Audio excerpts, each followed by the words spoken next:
E aí galera, aqui quem fala é o Blur Trap, eu estou trazendo aqui mais aqui pro canal.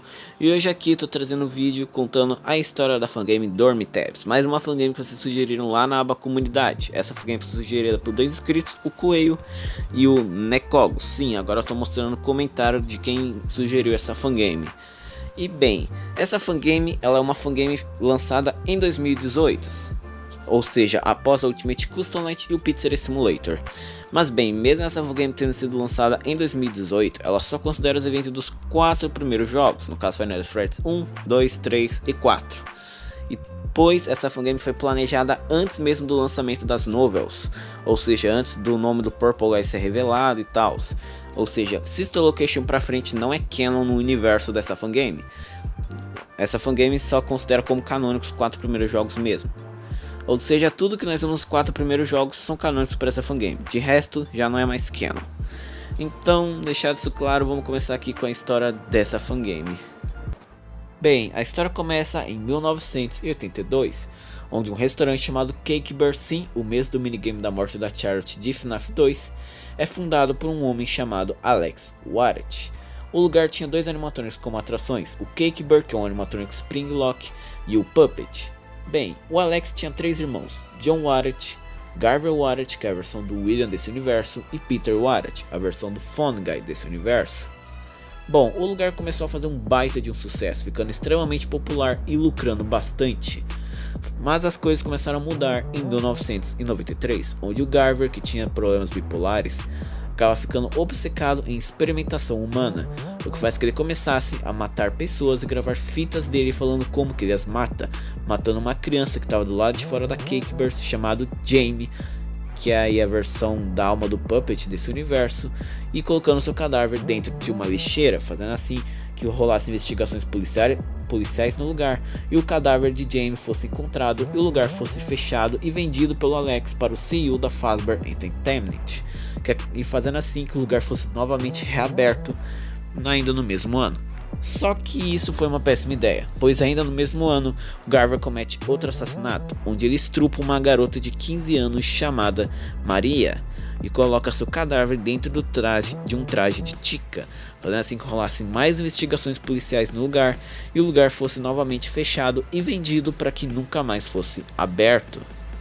E bem, mesmo com o fechamento da Cake Bear, Garver não parou com seus assassinatos, onde em 1985 ele dessa vez comete mais assassinatos, matando 4 crianças na Freddy Fazbear Pizza, restaurante da Fazbear Entertainment. Sim, o MC nesse universo foram 4 crianças mortas e não 5. Vou explicar isso mais pra frente no vídeo.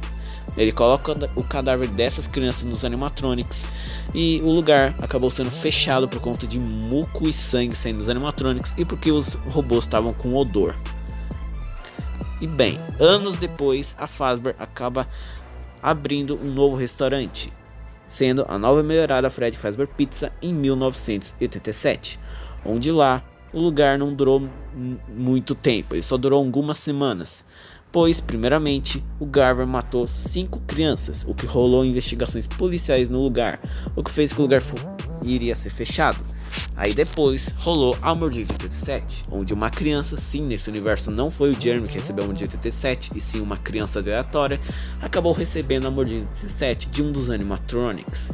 E a última coisa na cereja do bolo que fez que o lugar fosse fechado foi a morte do último guarda noturno do lugar, no caso, o Fritz Smith, que acabou sendo morto pelo Garver, sendo enfiado dentro de um traje Springlock, no caso, o próprio Cake Bear, fazendo assim que ele morresse e o lugar fosse fechado por esses 3 motivos.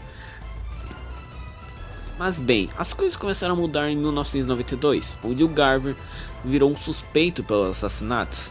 Pois, quando foi perguntado a ele sobre todos esses incidentes, ele agiu de maneira suspeita, o que faz que os policiais começassem a colocar ele como um dos suspeitos, mas ele acabou deixando de ser suspeito por falta de provas.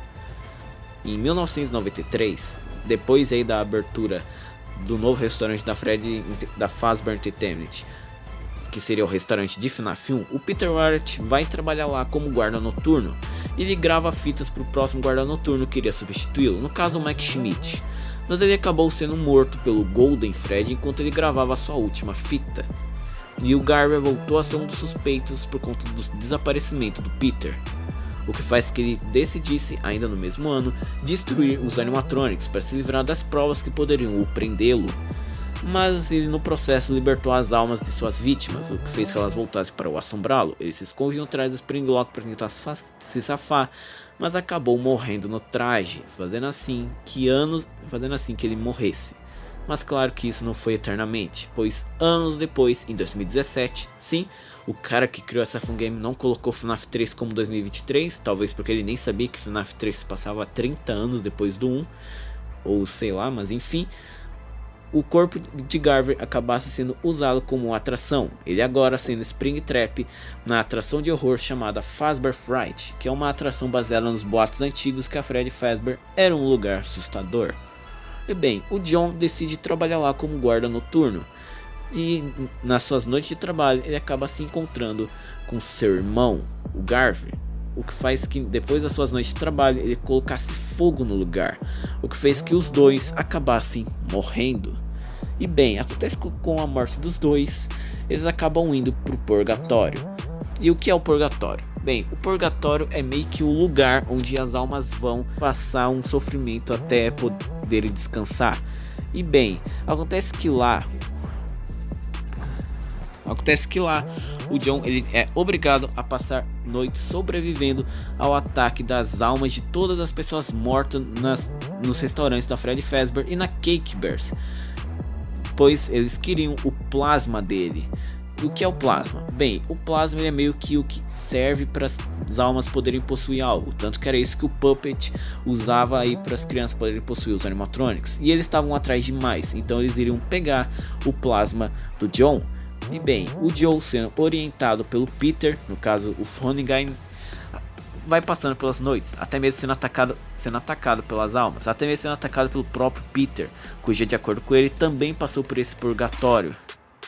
Mas, porém, as coisas começaram a mudar a partir da noite 9, onde o Peter acaba falando a John sobre que o Garver veio junto com ele para esse purgatório. O Garver acaba atacando o Peter e o objetivo de John agora é achar as chaves e fitas, pois de acordo com o Peter, para ele conseguir sair daquele lugar e enfim descansar, ele precisava achar as chaves e fitas para se lembrar do seu passado e enfim descansar. E bem, agora chegamos aos dois rumos aí após essa noite. Bom, temos o rumo do final ruim, onde o John não pega as fitas e as chaves e acaba batalhando contra o Garvin e consegue escapar, mas porém ele é pego pelo Garvin e acaba sendo absorvido e morto. Bom, de novo, né, levando em consideração que ele já tá morto, mas enfim, no caso ele não consegue descansar. Mas temos o rumo do final bom, onde o John acaba pegando todas as fitas e chaves, se lembrando do que aconteceu, acaba batendo contra Garver, acaba sendo até pego por ele, mas ele consegue escapar, diferente do final ruim, e ele acaba tendo que sobreviver da noite 11, onde ele tem que sobreviver ao ataque de todos os animatronics e mais o Garvey de uma vez. E após sobreviver aos ataques, que é muito difícil aliás, ele tem que sobreviver à noite 12, onde ele vai para uma simulação que seria meio que parecido, que seria praticamente a Cake Bears. Ele tem que sobreviver ao ataque do Cake Bear Havoc Puppet. Ele acaba sobrevivendo aos ataques desses animatronics. E depois disso nós vemos uma tela que seria a caixa de FNAF 4, onde com essa tela nós vemos a carcaça de todos esses animatronics estando com as suas luzes apagadas, nos mostrando que todos eles, incluindo o John, enfim puderam descansar. Todos menos o Garvey, pois como podemos ver, ele é o único com as luzes acesas, pois, como sabemos, ele sempre volta. E assim todas as almas puderam descansar, menos o Garvey. E bom, essa foi a história de Dormitab. Uma coisa que eu tenho que ressaltar aqui é que nós vamos ter um remastered aí de Dormitabs, mas esse remastered acabou sendo cancelado. E agora o que esse remastered adiciona para a história, por enquanto não sabemos. Bem, e como vocês puderam perceber ao decorrer da história, o único FNAF que não teve tanta relevância foi o FNAF 4, mesmo ele sendo canônico para essa história. Bem, é bem provável que o criador não tenha colocado tanto foco em FNAF 4, porque na época a gente nem sabia direito o que era FNAF 4. A gente só começou a ter uma pequena noção a partir do Survival Logbook. Mas bem, levando em consideração que o Fox Brawl e o Crash Out existem nesse universo, a gente até pode especular o que eles são. A gente pode teorizar que eles são filhos do Garvin nesse universo. Mas porém, em nenhum momento da história foi dito algo sobre o Garvin ter filhos, o que complica um pouco a ideia deles serem filhos do Garvin. O que faz a gente chegar na segunda conclusão, que eles não são filhos do Garvin.